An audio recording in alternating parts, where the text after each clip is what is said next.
Salut à tous et bienvenue dans la toute première vidéo du monde des langues pour l'année 2019.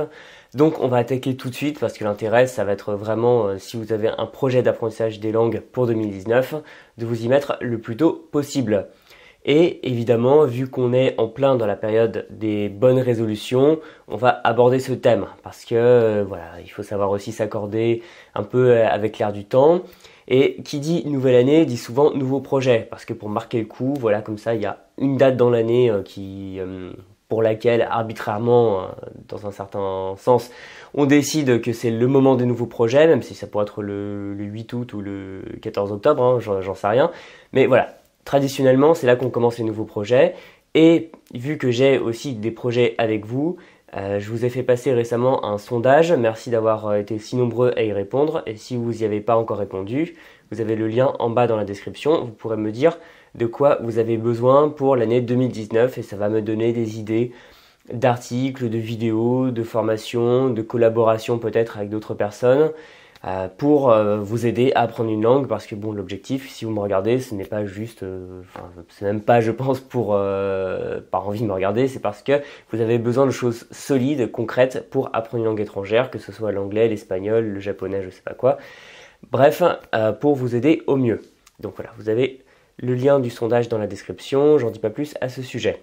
Alors, les bonnes résolutions. Pour moi, ce n'est pas une bonne chose parce que si vous avez besoin, à mon sens, d'attendre le 1er janvier 2019 en l'occurrence pour vous lancer dans un nouveau projet, c'est qu'il y avait un problème à la base. J'avais déjà fait une vidéo sur le concept de bonne résolution, je vous laisse vous y référer, comme ça vous saurez plus ce que je pense sur le sujet. Mais moi, le souci que j'ai avec les résolutions, c'est que pourquoi est-ce qu'on attendrait forcément le début de l'année pour faire un nouveau projet, que ce soit, je sais pas, se mettre à la peinture, au sport ou à une nouvelle langue? Pourquoi attendre le 1er janvier? Pourquoi pas le faire avant, dès qu'on en a envie? À mon avis, si on prend justement des bonnes résolutions, c'est qu'on avait un problème. On avait un problème parce que on n'a pas réussi à se mettre à ce nouveau projet, ou alors on n'a pas réussi à, par exemple, assainir son mode de vie, c'est-à-dire, je sais pas, arrêter de fumer, manger moins gras, etc. Et pourquoi? Parce qu'on ne savait pas comment faire, ou alors parce qu'on n'en avait pas forcément la motivation, ou alors parce que on n'a pas forcément vraiment envie de le faire, on voit plutôt comme une contrainte. Ah oui, je devrais me mettre au sport, mais dans le fond, on n'a pas vraiment envie de se mettre au sport, on a plus envie d'être, je sais pas, devant la télé ou autre, et on le fait un peu contraint et forcé, et donc forcément, ce que ça reflète, ce n'est pas l'envie de se dire, allez, c'est le 1er janvier, je change ma vie du tout au tout, mais c'est plutôt, c'est le 1er janvier, je vois toutes les choses que j'ai mal faites, que j'aurais voulu faire, mais que j'ai pas réussi à faire, ou que j'ai pas su comment faire en 2018, et maintenant je vais m'y mettre. Et l'ennui, c'est que si vous partez avec ce problème que vous avez eu en 2018 et que vous vous dites juste le 1er janvier ou le 3 janvier au moment où je fais cette vidéo, allez, je vais me mettre à faire telle ou telle chose, ça va rien changer. Vous allez retomber exactement dans les mêmes écarts, soit parce que vous aurez toujours pas la motivation, vous saurez toujours pas forcément comment faire, vous aurez pas forcément la méthode pour vous mettre un nouveau projet ou assainir votre mode de vie, ou alors peut-être même que vous n'en avez pas tant envie que ça. Donc le souci que j'ai avec les bonnes résolutions, c'est que souvent on les prend un peu comme des vœux pieux, mais si on n'a pas réussi à passer à l'action plus tôt, c'est pas maintenant qu'on va réussir à passer à l'action, ou alors on va le faire pendant quelques jours. On va pendant 15 jours maximum en janvier changer un peu sa vie, puis après un peu moins, on va se passer, on n'a pas le temps, il faut qu'on aille voir Tati Lucette, ou alors on a piscine, etc. Et à la fin, le projet, en l'occurrence d'apprendre une langue étrangère, ça tombe totalement à l'eau. Donc, comment arriver à tenir ces fichues bonnes résolutions en 2019? Parce que vous dire que prendre des bonnes résolutions en soi, c'est pas génial, c'est une chose. Mais si vous avez décidé maintenant, en janvier 2019, d'apprendre une nouvelle langue, il va quand même falloir arriver à le faire et c'est ce qu'on va voir. Alors, le premier conseil que je peux vous donner, c'est d'accepter intérieurement que ce sera un vrai changement dans votre vie. Alors, ça peut sembler un peu étrange, mais il faut se rendre à l'évidence. Souvent, si on n'arrive pas à se lancer dans un projet, c'est qu'on n'a pas vraiment envie de le faire. Parce qu'on n'est pas prêt à faire tout ce qu'on voit comme des sacrifices pour y arriver.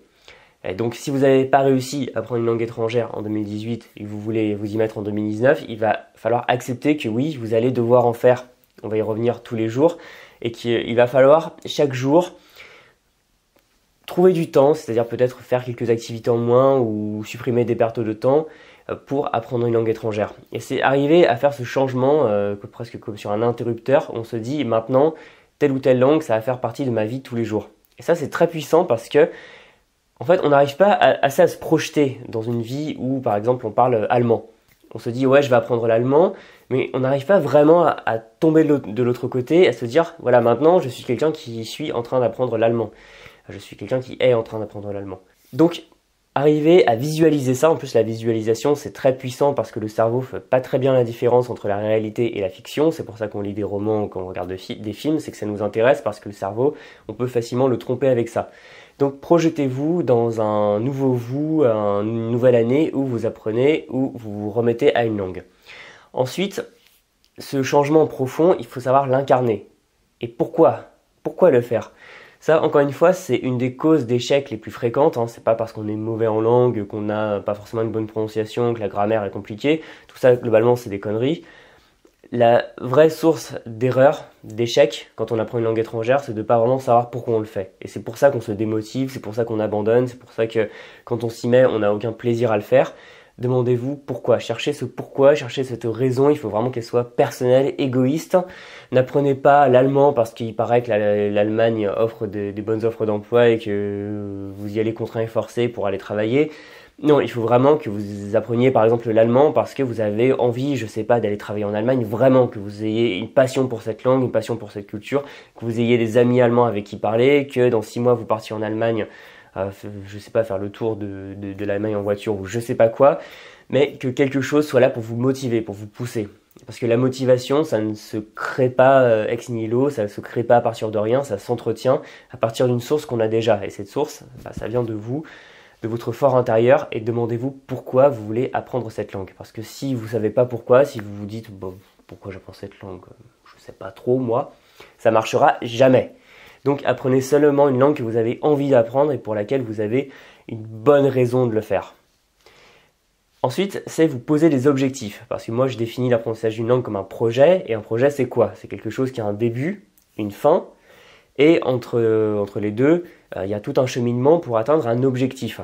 Et à la fin, une fois que vous avez atteint une certaine durée, par exemple, dans 3 mois, je veux faire telle chose avec l'allemand, eh bien, il faut que vous ayez eu non seulement un résultat, mais une transformation de vous-même. On revient au premier point, se transformer soi-même.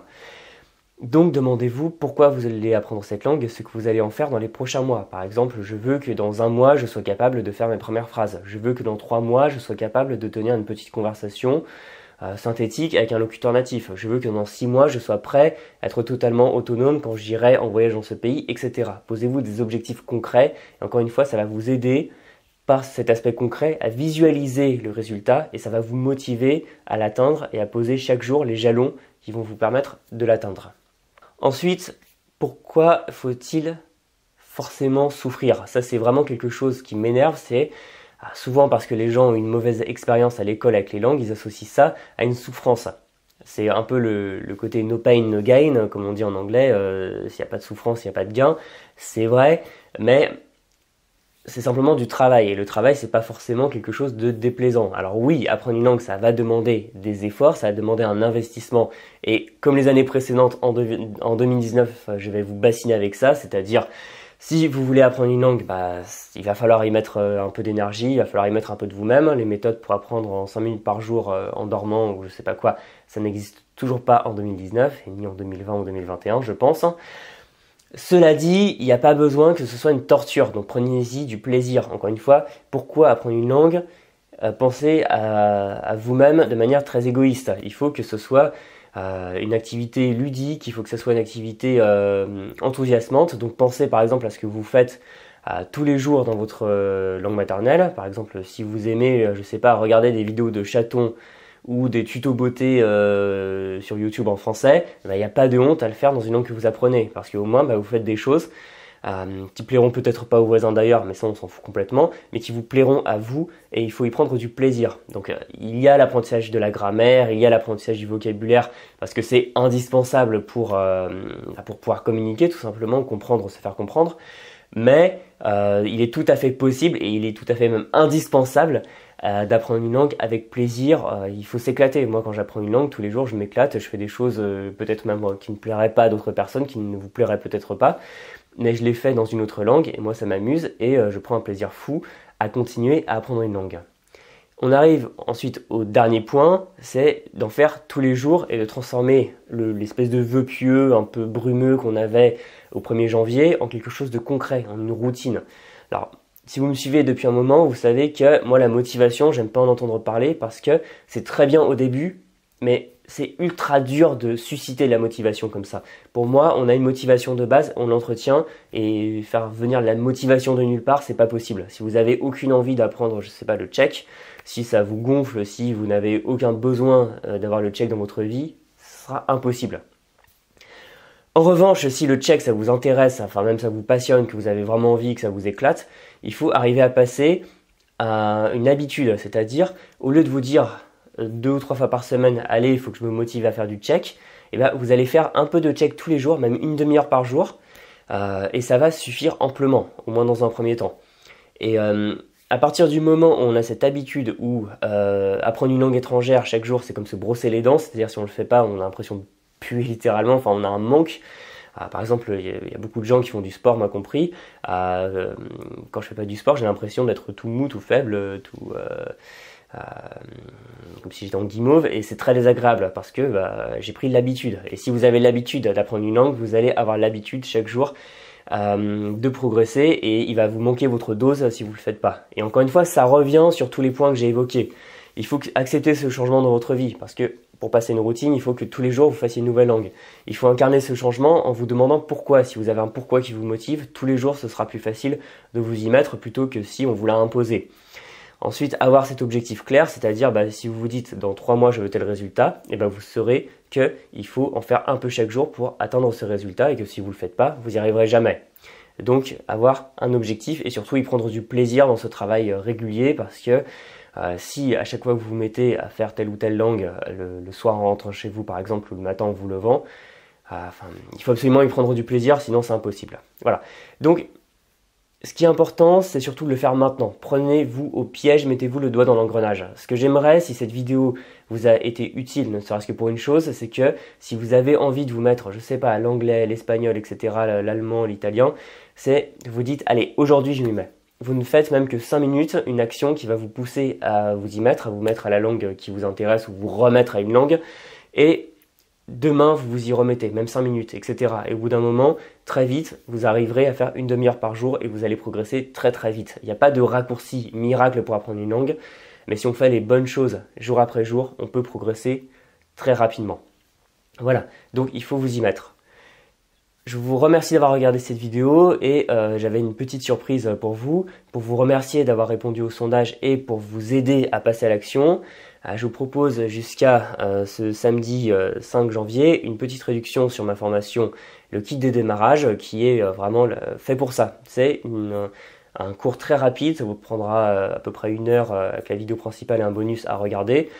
Vous avez une liste de ressources et comme ça, dans la semaine, vous êtes déjà en train d'apprendre la langue de votre choix. Voilà, c'est la formation démarrage, c'est la formation pied à l'étrier. C'est vraiment c'est tourner, mettre le contact dans la voiture et démarrer le moteur. Donc voilà, si ça vous intéresse, vous avez un lien dans la description et vous pourrez démarrer tout de suite l'apprentissage d'une langue étrangère. Donc n'hésitez pas, voilà, dans les commentaires à me dire quelle langue vous apprenez. C'est très important de s'engager. Donc si vous voulez apprendre une langue, dites-le moi dans les commentaires et comme ça vous aurez une trace écrite de vous en train de dire je veux apprendre telle langue, ce sera très puissant pour vous. Je vous remercie et je vous souhaite énormément de plaisir dans l'apprentissage d'une nouvelle langue ou dans une langue que vous allez entretenir ou perfectionner en 2019 et on se dit à très bientôt parce que je serai là toute l'année pour vous accompagner dans vos projets. Encore une fois, bonne année, salut.